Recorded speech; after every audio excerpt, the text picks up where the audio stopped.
Y a-t-il une intervention? Monsieur Navarane. Merci Monsieur le Président. Mes chers collègues, permettez-moi de monter au filet sur cette délibération. Attention au passing shot. J'ai beaucoup cherché. Je voulais d'abord comprendre le rapport entre le bilan carbone du tournoi de Roland-Garros et le plan un peu sur la méthode Coué, 1 million d'arbres dans notre région. Très favorable au fait de planter des arbres, d'y associer des collectivités territoriales, des communes. C'est vrai que c'est notre collègue Vardon qui l'avait dit, les mêmes qui bétonisent très souvent, parmi un certain nombre d'élus locaux, qui enfilent les plans de développement durable et de plantation d'arbres, c'est-à-dire qu'on abat dans des quartiers des zones vertes pour y construire de gros mastodontes, d'immenses centres commerciaux, et puis on se verdit un petit peu en disant qu'on va planter des arbres et qu'on va peut-être en planter 1 million dans notre région. Pourquoi pas? Il y en a 16 dans le hall extérieur de la région, c'est 16 oliviers dans des pots. Je ne suis pas persuadé que de mettre des oliviers dans des pots, ça soit le symbole du reboisement de nos forêts ou même du fait de rendre nos communes un peu plus vertes. Enfin, quel est le rapport avec Roland-Garros?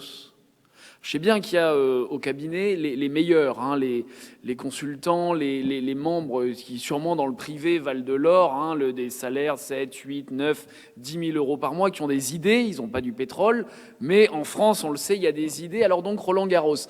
Moi, je me permets quelques idées, parce que si on va par là, il y a le Grand Prix du Castellet. Alors le Grand Prix du Castellet, est-ce qu'on va planter des arbres à chaque fois qu'on va faire un Grand Prix au Castellet? Moi, je suis fan de Formule 1.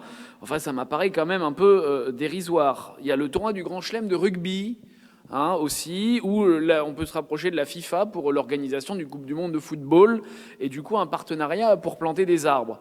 Ce qui me dérange en plus, au-delà du côté un peu capillotracté, et je le dis pas pour ceux de nos collègues qui ont le moins de cheveux sur le crâne, mais quand même, ça m'apparaît très capillotracté, d'aller chercher à Roland-Garros le partenaire pour planter des arbres en Provence-Alpes-Côte d'Azur.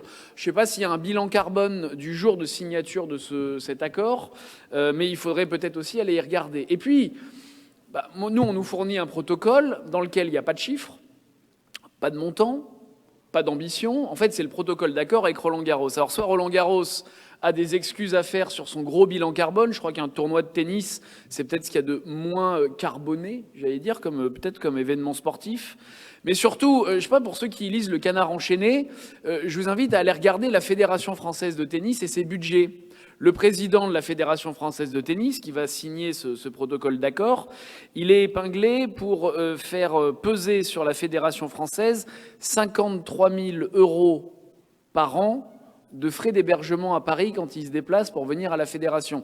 53 000 euros. Alors, si ça, c'est le décarbonage, si c'est la main verte, tisse tous les pouces verts, et c'est le monde merveilleux qui va replanter les arbres, je pense quand même que cette délibération, Monsieur le Président, je me le permets, elle m'apparaît assez surréaliste. Et encore une fois, en termes financiers, même pas fondée. C'est-à-dire qu'il y a un projet qui dit Roland-Garros et la Fédération française de tennis vont nous aider à planter des arbres. Je crois que, vu les montants de dépenses, et encore une fois, je vous invite à aller voir Le Canard enchaîné avant d'aller se lancer peut-être dans du mécénat et qui est absolument pas chiffré, absolument pas bordé.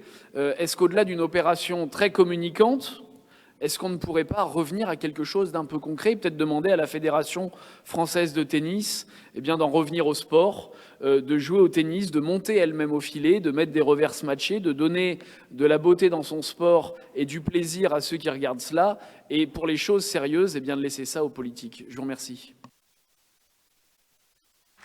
Je vais répondre de façon très précise à